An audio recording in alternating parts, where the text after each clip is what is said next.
কিছুমান এনেকুৱা ধৰণৰ ঘটনা এইখন অসমতে হৈ আছে। এনেকুৱা ধৰণৰ কিছুমান ঘটনা আপোনালোকৰ কাষলৈ লৈ আহিছোঁ। কিছুদিন পূৰ্বে যিহেতু কাজিৰঙা ৰাষ্ট্ৰীয় ঘাইপথত এখন বাছে এখন চাৰিচকীয়া বাহনক খুন্দা মৰাৰ ফলত যিহেতু এটা বৰ ডাঙৰ ঘটনা হৈ গ'ল। আচলতে এজনী ছোৱালীয়ে যি ড্ৰাইভাৰজনে খুন্দা মাৰিছিল, আচলতে ড্ৰাইভাৰজনৰ গাত দুখ নাছিল, কিয়নো এখন গাড়ী আগপিনে ব্ৰেক মাৰি দিয়াৰ কাৰণে পিছৰ যি চাৰিচকীয়া বাহনখন আছিলে তাতে ৰৈ যায়।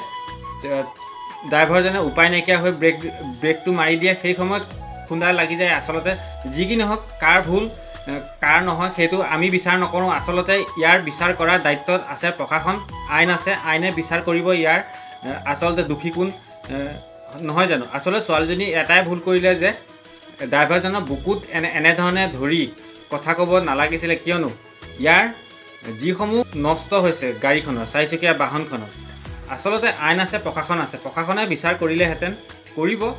কিয়নো এনেধৰণে কথা কিছুমান কৈ যে এজন ড্ৰাইভাৰক এনেধৰণে বুকুত ধৰিব নালাগিছিলে, সেইবাবে আচলতে ইয়াৰ বিষয়ে আচলতে ৰূপম দত্ত যিহেতু এজন ড্ৰাইভাৰ, তেওঁ আচলতে কি কৈছে শুনি লওঁ আহকচোন।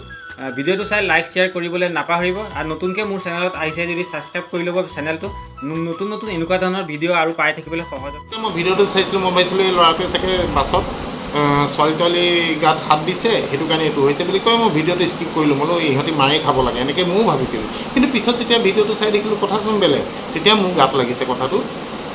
আচলতে আপোনালোকে জানে নাজানো, মই যিখিনিলৈকে গম পাইছোঁ, গাড়ীখন আহিছিলে গোলাঘাটৰ পৰা নবোদয় নে কোনোবা এখন স্কুলৰ ষ্টুডেণ্ট গৈ পেলাই নগাঁৱলৈকে।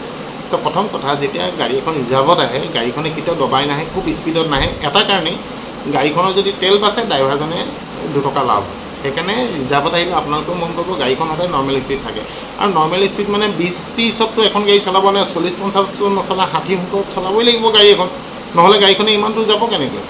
সেইটো কোনো মেক্সিমাম স্পীড নহয়, মেক্সিমাম স্পীড হ'লে 100+।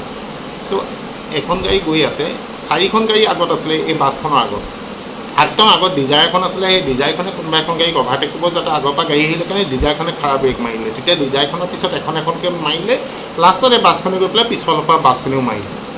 এক্সিডেণ্টটো হ'ল সেইটো যে একদম আগত প্ৰথম গাড়ীখন ডিজায়াৰ আছিলে, সেইখনে ব্ৰেক মৰাৰ কাৰণে পিছৰ 4খন গাড়ী এক্সিডেণ্ট হ'ল। একদম বাছখন লাষ্টত আছিলে, বাছখনে গৈ বিল্ডিংখনত মাৰিলে, ছোৱালীজনী গাড়ীখনত মাৰিলে, এক্সিডেণ্ট হ'লেতো। এতিয়া ভুল কাৰ, শুদ্ধ কোন, ভুল কোন, সেইবোৰ কথা আইনে বিচাৰ কৰিব।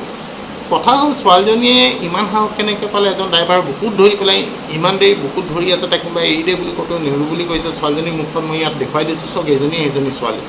দুখো লাগিছে, কি কৰিম। কিন্তু ড্ৰাইভাৰক এনেকৈ শাৰীৰিকভাৱে অপদস্থ কৰিলে কেতিয়াও আমি মনে মনে নাথাকোঁ।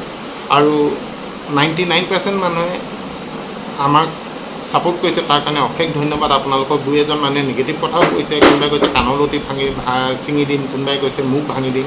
তেনেকুৱা ধৰণৰ কথাবোৰ নক'ব, আইনৰ ওপৰত একো নাই। আপোনালোকে যদি কাণৰ লতি ছিঙে, মুখ যদি ভাঙে, তাৰ পিছদিনাখন আপোনালোকে গম পাব তাৰ চিনাৰ পৰিণাম কি হ'ব। কাৰণ আমি আপোনালোকক মাৰপিট কৰিবতো নোৱাৰোঁ, আমি আইনৰ সহায় ল'ম। আৰু আমাৰ সংগঠন আছে, আমি ভয় কৰিবলগীয়া একো নাই। আমি পূৰ্ণদমে প্ৰতিবাদ কৰিম, আৰু এইটোতো বিৰাট ডাঙৰেই প্ৰতিবাদ হ'ব।